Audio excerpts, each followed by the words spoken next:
Hello there, friends. It's Jimmy Maverick. Welcome to another edition of the Fantasy Maverick Podcast. And today we are going to talk about my fantasy Goldmine teams. These are teams with great offenses and terrible defenses. So they're going to have to score a ton of points in order to keep up with their opponents. And that means fantasy gold. So you definitely want to check it out. Here we go. Listen up. It's time for the Fantasy Maverick Podcast, starring the guy who's going to help you win that fantasy championship, Jimmy Maverick.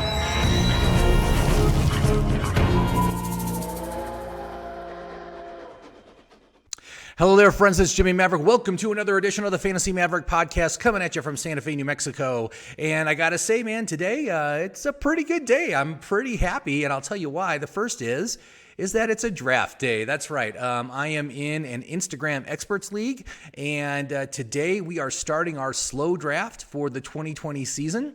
So each player gets 4 hours to make their pick, and I was getting ready to make my first pick because I got the number one draft slot in the league. So I've been posting about that this week, talking about my overall ambiguity to it. Is it a blessing? Is it a curse? Who am I going to take? Am I going to take Saquon? Am I going to take Zeke? I've already ruled out CMC just because of the regression risk. And but anyway, last night I get a message from Fantasy Kings, who's another guy in this league. He's picking second, and he tells me he wants the number one draft slot. And I'm like, okay. Now, earlier this week, he had traded with another player in the league for their first round pick in the 9th position, and he gave up a couple of picks. And so he comes at me and he offers me for my 1.01 pick, he offers me the number 9 pick. He also offers me his 3rd and 4th round pick and a 10th round pick. And so, of course, after mulling it over for a very short time, I said, yes, let's do this trade. And so to even out the trade, I gave him my 13th, 14th, and 15th pick. But here's what happened, man. As a result of this, I now have 7 picks in the first 50. I got 1/7 of the picks in the first 4 rounds. I've got, I get the 9th overall, and then I got pick number 24, 25, and 26. And then I have pick number 47, 48, and 49. So I am just on cloud 9. I've never been in a league where I've traded draft positions before, but let me just say, I think this one worked out for me pretty well. All I gave up literally was 8 draft slots for my first pick. That's it. I still get my first round pick at number 9. And, I'm not going to get Zeke or Saquon. I'm okay with that. And if you see what this guy did, this is the crazy thing. And I get that it's kind of a crazy strategy, but here's what he did, man. So he has the first 2 picks. So he went ahead and he took Christian McCaffrey and Saquon Barkley. So obviously, the dude's going to have the best running back core in the league. But in order to do this, he does not pick again until the 6th round because he gave 2 of the picks to me and 2 of the picks to this other guy. And so anyway, so we'll see what happens. And we'll see if maybe can he still build a team starting in the 6th round for every other thing that he needs. But in the meantime, I'm just like jumping for joy that for my next round of picks and the round after that, I get 3 picks in a row. So that's pretty sweet. But you can see right now, here's where we're at. So Christian McCaffrey, Saquon Barkley, Alvin Kamara, Zeke Elliott, Derrick Henry, and Dalvin Cook have come off. 2 more picks to me. That's the one that I got as a result of the trade. And so we'll see what happens. I'm a little bit undecided as to what direction I'm going to go here because I could get a really good wide receiver, and this is a PPR league, so I could get myself a super elite receiver like a Devontae Adams. I'm even thinking I might be able to get Michael Thomas at pick 9, which even though he's not really on my radar because of the regression potential, to get him 9th overall, his upside, man, I mean, it's good. It's really good. All right, so this is my draft tool. So if you haven't done so already, I invite you to go to my website, fantasyfootballmaverick.com, and that's where you can access my draft tool. It's called My Perfect Fantasy Draft. It's really going to help you kind of figure out who the best players are at each and every round. But I got this set up, so it's set up for a PPR draft, 12-team draft position 9, since that's where we're drafting from. You see the position filters up here, and down here you got the players. Now, of course, the top player on the list is Zeke Elliott, who has this little gun next to his name. that means he's a long shot. Obviously, he's already been taken. I've got no chance of getting him. But the top player that it's recommending for me to take in this league is Kenyon Drake. And I got to say, I do really like the idea of taking Drake with my first pick. Now, his value is very good here. He ranks, his value rank is 11th overall. So he's a fair value for where I'm picking here. Outlook is 5 stars, high reliability, 8 out of 10 consistency. And of course, just the nature of this team being a high volume offense, the air raid offense, he's going to be very heavily involved in the passing game. I love the upside, but there's other options there. Look, it's got Chris Godwin right here, also scores very well. By the way, Kenyon Drake scores 69 VORC points. VORC stands for value, outlook, reliability, and consistency. So he's the highest scoring player in the first round according to these settings. But Chris Godwin also very good with 57 VORC points. And he is listed as a reach. Well, actually, I'm sorry. I guess I should ignore the reaches because my next pick is not like the 15th pick. It's actually the 24th pick. So these reaches don't really matter for me, but obviously someone like Chris Godwin is going to be gone. But if I wait till my next pick. But, again, also ranks very well. Value rank 8th. Outlook is 3 stars, so it's not as good as Kenyon Drake, but high reliability, 9 out of 10 consistency, contract year, upward trend in his usage. I mean, obviously, there's a lot of good things for Chris Godwin this year. He's one of my favorites. We also have Travis Kelce here, whose value rank is 15th. So again, kind of a borderline fair value. I think he's a little bit overvalued at this point. 3-star outlook, high reliability, 10 out of 10 consistency. So, there are some good options. Now, I already mentioned Davante Adams. Here he is. He's actually listed as a long shot, but I think there's probably a good chance. Anytime you go in these experts leagues, they're always super heavy on running backs in the first 2 rounds. And so hardly any wide receivers get taken. I'm going to bet there's going to be 2 wide receivers taken in the first round when all is said and done. So, my ability to get someone like Davante Adams, who normally would be gone at the 7th pick, that's where he's usually going, to get him 9th, I could totally do that. And in fact, there is a possibility, just looking at the board right now, Michael Thomas might actually be available. And how would Michael Thomas stack up here? Now, he's already expected to be gone at this point in the draft based on my draft position, but I can restore him onto the draft board. And you can see that Michael Thomas scores ahead of Davante Adams on the VORC score. Just 1 point. It's 49-50. So essentially they're equivalent players. But Michael Thomas does offer the best value that I could possibly get at this point. Getting the 5th most valuable player here in with my first pick at pick number 9 is very good. High reliability, 10 consistency, but that outlook is very poor because he's got that regression tag next to him. And again, it's the same risk with Christian McCaffrey. They're coming off of NFL record-setting seasons. They are not going to be able to duplicate that. It's an NFL record for a reason, So anyway, I want guys with upside. I do feel that Davante Adams would have more upside than Michael Thomas. Again, they're virtually equivalent here. So this is what I'm kind of thinking about. Now, what about other running backs? Well, you got Joe Mixon at 49 VORC points. He's a very good choice, I think, but his value rank is not good for PPR, 21st overall. So I don't think I would consider him. You got Julio Jones here, Derrick Henry, he's already gone. Austin Eckler is another one that scores very well for PPR. Obviously, my big issue with Austin Eckler is the fact that there's going to be either Tyrod Taylor or a rookie quarterback in there that really hurts the outlook for all the players on the team when you've got a rookie QB in there. Again, he scores 38 VORC points. What I like to say is I want to see at least 40 VORC points in each round for me to consider a player. So he's like right below that threshold, so I don't think I would consider him. And anyone else below him I wouldn't consider either. But so that's where I'm at right now, and we'll see what happens. I probably get to my pick tonight, seeing that as we've already gone through 7 picks at this point.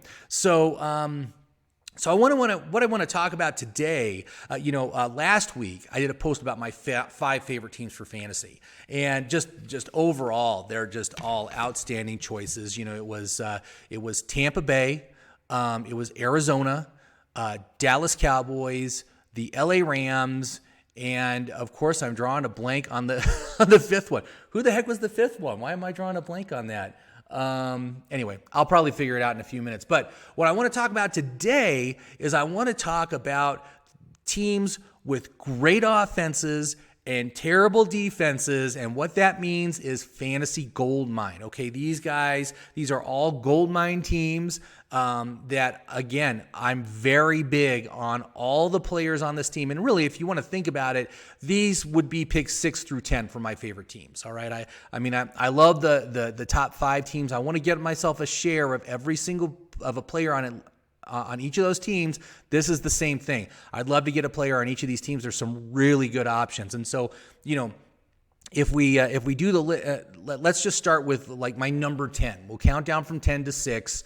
And so my number 10 would be the Denver Broncos. And I just think this team right now, I mean, they loaded up this offense in the offseason. So we have an explosive potential here, but we've got an unproven quarterback who is actually one of my late round flyers on a quarterback. If you want to go late round on one, on a real big gamble, rolling the dice, going for broke, Drew Lock, man. I mean, I got to say, he has the weapons around him that it's going to be very hard for him to not be productive. So, but I looking at the lineup, man, love Cortland Sutton. He's like a 5th round pick. Very easy to get. I think he's a high-end RB2, but I think he's got low-end RB1 potential. I mean, his job got way easier with all these offensive assets that they added during the offseason, including Jerry Jeudy and KJ Hamler. So both those guys, again, looking forward to seeing what they can do with this offense. But in the backfield, you got Melvin Gordon now with Phillip Lindsay.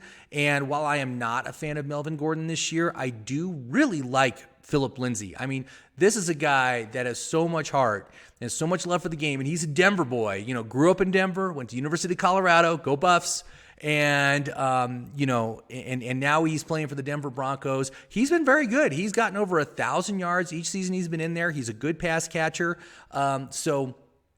And he's going at right around pick 100. So he's like such a low risk. I'd love to have him on my team, especially if he's like my 5th running back. I think that's a perfect place to take someone like Lindsay. And just because Melvin Gordon, he went to Denver for all the wrong reasons. It's basically his revenge tour against the Chargers. He chose the AFC West because he wanted to play the Chargers twice and show them what they're missing by not having him. And while that's great for him, if that fires him up, I think that the risk of injury is high. I think the risk of disappointment is high. Especially if he loses that first Charger game, right? If they come in, if Denver plays the Chargers, I don't even know what week they play them first. But if they go in and the team just loses bad, it's going to be totally deflate poor Melvin Gordon. So anyway, I'm just not interested. So, but then finally you got Noah Fant, who's also, who's getting a lot of speculation. He's just outside the top 12 tight ends. But people are thinking he does have tight end 1 upside. I don't think he does this year. Next year is the year for Noah Fant. So, but that would be like my number 10 team. I'd love to get at least one player from this team, Cortland Sutton or Phillip Lindsay. Those would be like my 2 favorite choices. And then Drew Lock as my roll the dice, man, because I think the upside's there, man, right? It could be great. So let's move on. So the next team that I really like, and I think their offense is going to be much improved this year, but I think that defense, the defense is a complete rebuild down to the foundation. I mean, they got rid of so many stars on that team last year, just a purge. And then this team in the NFL draft went and drafted 8 defensive players. They did not draft a single offensive player onto this team. And anyway, but it's the Carolina Panthers, man. I think there is good stuff for the Carolina Panthers. And it starts with Teddy Bridgewater, who I just, so much admiration and heart that this guy has after what happened to him. What was that, 4 seasons ago, where he nearly lost his lower leg. He nearly ripped it off on the field running a play, and yet he has come back. He played great last year in relief for the Saints, and now he gets the starting job. I think he's going to be a very efficient quarterback, a very effective quarterback, but kind of low volume, not great for fantasy. I just don't think there's a lot of fantasy points there, but he is going to be leading a very good team. And of course, it starts with CMC, the number one overall pick. And even though I am not on board with CMC this year, he's going to be great. I mean, he's going to be very effective, but he's not going to do anything like what he did last year, especially in the passing department. I think his pass volume is going to go down substantially because they added Robbie Anderson. It's going to be a lower volume passing offense. And really, when you look at what happened last year, really with why can't I think of the quarterback's name? He's now in Washington. But anyway, he basically was just dumping that pass off to Christian McCaffrey 20 times a game, just because that was the safety valve and that's where he went. Didn't matter how the team was doing, or if they were down by 40 points or whatever, he was still just chucking it to CMC. So don't expect that to continue this year. I don't think it's going to happen. So I think that really hurts CMC's value. Plus just the regression, coming off 1,000 season, 1,000 receiving, 1,000 rushing. Only 3 other players have done that in NFL history. Very, very hard, if not almost impossible to duplicate. So I'm staying away from him. But, you got DJ Moore, you got Robbie Anderson, you got Curtis Samuel, and you got Ian Thomas. I got to say this, of that receiving group, the one I want the most, I want Curtis Samuel, man. Here's why I like it. First of all, it's a contract year. Second of all, his ADP is so cheap right now. He's like in the 130s, 140. He's like a guy I can get in the 13th round, no problem. All right. So he's super cheap. And in my app, he is the only player I've found so far that scores 100 VORK points at his draft position. Okay. My app, VORK goes from 0 to 100. 100 is almost impossible to get. You've got to have a 5-star outlook, high reliability, 10 out of 10 consistency, and you've got to be severely undervalued relative to your draft position. He is all of those things. He scores 100 VORK points. He's the only one that I found on the list when I go through in draft mode and check different draft positions. He's the only one that does it. So I love him. I love taking him in the 13th round. God, he's so low risk. If he doesn't work out, who cares? It's a 13th round pick. It's not like it's going to hurt you. But Robbie Anderson, DJ Moore, obviously they both offer decent value. Ian Thomas also, you've got the whole situation. Greg Olsen no longer on the team. Greg Olsen's now in Seattle. Ian Thomas, performed very well when Greg Olsen was out with injury last year. He now takes over that role. Now, obviously, we got a new coaching staff, a new offensive system, so we don't know how much they're going to utilize the tight end this year. But Ian Thomas, super cheap, low risk tight end 2. If you want to take a chance, I normally don't take a second tight end unless I've got at least 8 bench slots. But I think he's totally worth a pick. I think he could be startable in certain situations. I'm not sure he's quite fantasy relevant this year, but certainly the upside is there. So anyway, that's Carolina. So my next team, which would be number 8 on my list, would be the Giants. And I got to tell you, man, I love the Giants this year. I love the upside of this team. Last year, they were decimated by injuries. I mean, first of all, you had the quarterback transition anyway, which would be tough enough anyway.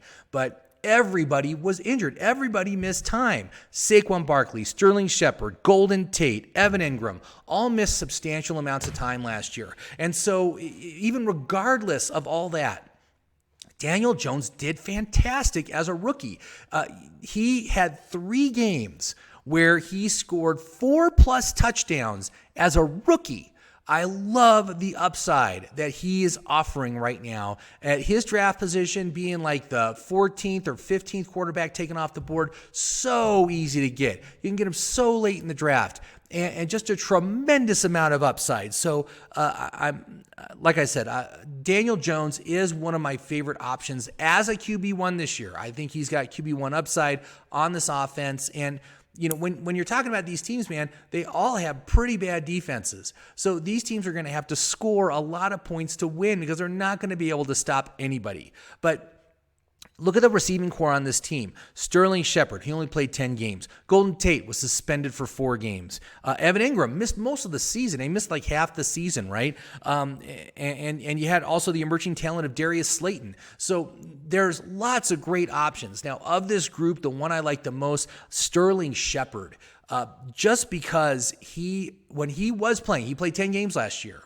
He was amongst the most consistent wide receivers for volume in the NFL. He scored a 10 out of 10 on my app. And it's not hard to see why, because in 6 of those 10 games, he had 10 plus targets. So if the dude can stay healthy, he is RB2 he's a lock for RB2, but he's got RB1 upside just based on that volume. That is a massive amount of volume that he can get. And I think the lowest amount of targets he got in any given week was 6. So he's got a very nice floor, and obviously showed some nice connection with Daniel Jones. So that was good to see.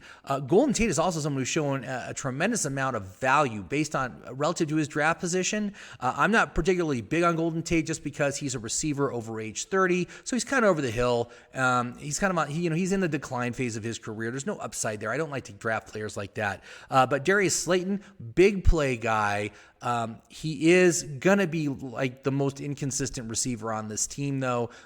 He will have huge games where he scores a couple of long touchdowns on bombs, but not great volume, under 100 targets, and it's very difficult to become fantasy relevant with less than 100 targets. So I'm kind of staying away from him. And then Evan Ingram, who normally I really would not consider at this point, but it is a contract year for him. And when he is healthy, the dude is a high-end tight end 1. So he's a top 6 play if he's healthy. So he's also going at a pretty reasonable draft position, and he's easy to get. You can get him in I guess the 6th or 7th round. Pretty good for a tight end 1. And if he can stay healthy, man, he will absolutely be worth the pick. So let's move on to my next team. Next team, number 7 overall for me is Detroit. And again, I'm super excited about Detroit. Man, last season, Matthew Stafford was on a tear. He was killing it the first 8 weeks of the season until he suffered that back injury. But he was running at a 5,000-yard, 40-plus touchdown pace during the year. So, and Detroit's going to be throwing it a ton. The defense, again, not that great. So they're going to have to score a lot of points. They're going to have to go to the air a lot. So I love Matthew Stafford. Again, he's a late round quarterback. He's a guy going 11th or 12th overall. So, you can get him probably in about the 9th round or something. Love that. That's perfect for a 12-team in larger leagues. It's a great quarterback to get. And Kenny Golladay, who is probably, I guess I'd have to say, my second favorite elite wide receiver. Chris Godwin's my favorite, but Golladay is my second favorite. And I'm hoping in this draft that I'm doing that he makes it back to me for my second round pick at pick number 24. I'm hoping he makes it to me. He might. Like I said, we'll see what happens with the elite quarterbacks and the elite tight ends. If they all go in the second round, then he definitely would be available. He definitely would make it. So I would love to have that. But you've also got for receiving options, you got Marvin Jones, who is coming back from an injury, but again, a very reasonable player to get on the draft board. His draft position is very low, and the upside is there. He's got value. TJ Hawkinson, another guy like Noah Fant, right? They're both in their second year. They're both from Iowa. TJ Hawkinson had that explosive game 1 against Arizona, but he again is going at about the same time Font is, in about the tight end 12 to 15 range outside of the tight end 1s. Not sure he is going to be a tight end 1 yet this year. I don't like to take tight ends until they're in year 3. So again, next year I think Hawkinson's a great choice. This year I'd probably stay away from him. But then in the backfield, man, you got DeAndre Swift, who actually is a really nice choice. I mean, the more I look into this, you got Kerryon Johnson back there too, who's had tons of health issues, staying healthy. So obviously they got DeAndre Swift to make it a timeshare, but it's going to be primarily Swift. Kerryon Johnson can't handle a real heavy load. So Swift is another guy who, 6th round, you can get him. And I think will be a great choice. He catches balls, so he's going to be involved. Even if they're coming from behind, he's still going to be involved in the game plan. So love him. Kerryon Johnson is like a pick guy available after pick 100, and frankly, I'd rather have Phillip Lindsay at that point in the draft as opposed to him. But who knows? People might want to take a chance on him. I'm really not interested. So my favorite Goldmine team, great offense, terrible defense, is going to have to score a ton of points, and they can score a ton of points, man. The Atlanta Falcons. Great. First of all, Matt Ryan, also a very much a favorite of mine to take as your QB1. He's like the 7th quarterback coming off the board, so it's later, not quite as late as I like for a quarterback, but if he falls to the draft board, I definitely take advantage of that. I really like his upside. And with Matt Ryan, the thing is, the way the past 5 years, past 5 seasons, he is marginal on years when he's with the first year with an offensive coordinator, and then he's explosive in year 2 with that offensive coordinator. So it happened in 2016 with Kyle Shanahan as his offensive coordinator. And then in 2018, it happened again. He had a great year in 2018. And now here we are, another offensive coordinator, year 2 with Matt Ryan. I'm going with the pattern. I'm going to say, yes, Matt Ryan's going to have a colossally good year. He's probably going to be, I say he has potential to be top 5. So he's got upside from his relative draft position. I love him. Now, the other players, this team is just loaded with so many great playmakers. Julio Jones and Chris Godwin as the receivers. I've already said Chris Godwin's my number 1 favorite choice for wide receiver this year. Julio Jones, he's over age 30 now, so I say he's on the plateau right now. He's on the plateau, right? But it's going to start... declining at this point. So there's not really any upside with Julio anymore, so he's not an interest for me. I'm sure he'll do great this yeyear, right? 1,300 yards, 6 touchdowns. But next year it's going to be 1,180 yards and 5 touchdowns. He's in that stage of his career. So we'll see how long he stays on the plateau. But the backfield, Todd Gurley, who is a guy that I have a lot of concerns about because of his knees and, how much upside does he really offer? I don't think he offers a lot of upside at his current draft position. But if he falls, I'd consider it, but I'd need to see him in like the 3rd or 4th round for me to want to take a chance on Todd Gurley. I say with Todd Gurley, he's like Marshawn Lynch in Oakland. That's what I say you can expect out of Todd Gurley this year. So, it's not great. There's not a ton of upside there, but he will catch a lot of passes. Todd Gurley's a great pass catcher, so he'll be involved. He'll be involved in the game plan. But I'm not convinced I would take him. But the guy I love, man, Hayden Hurst for the tight end, taking over Austin Hooper's position there. Again, high volume pass offense. If Hooper had not missed 3 games last year, he would have had over 120 targets. So he would have been like number 2 or number 3 for targets among the tight end group. So now you got Hayden Hurst coming in there, and that's his upside, right? That is a fantastic upside. I want a piece of that. I'm definitely going to be targeting Hayden Hurst in a lot of my drafts. Really, really like him. So anyway, so that's it. So that's my next 5 favorite teams. And if it's up to me, man, I'm trying to get a player on every one of these teams, at least one. And in some cases, I'll take more than one. There are so many good options, and I love the spread of the players, right? You got obviously the elites at the top of the list, take them in the early rounds, but there's lots of great mid and late round options here, which again, just tremendous upside. And it was up to me, I just draft off of these 10 teams that I've talked about. Just take players from those teams, try to avoid the other players, but I know it's not going to happen. But anyway, so there you go. So thank you very much for watching. I hope you liked this week, and I'm sure I will do an update on the next podcast talking about what's going on in the draft and who I ended up taking first. But like I said, probably going to be Kenyon Drake. I love Kenyon Drake. So in a PPR league, he's great. He'll be great. Trust me, he'll be great. All right. So anyway, thank you very much for watching. Have yourself a great rest of your week, and I will talk to you on Saturday. Have a good one, everybody.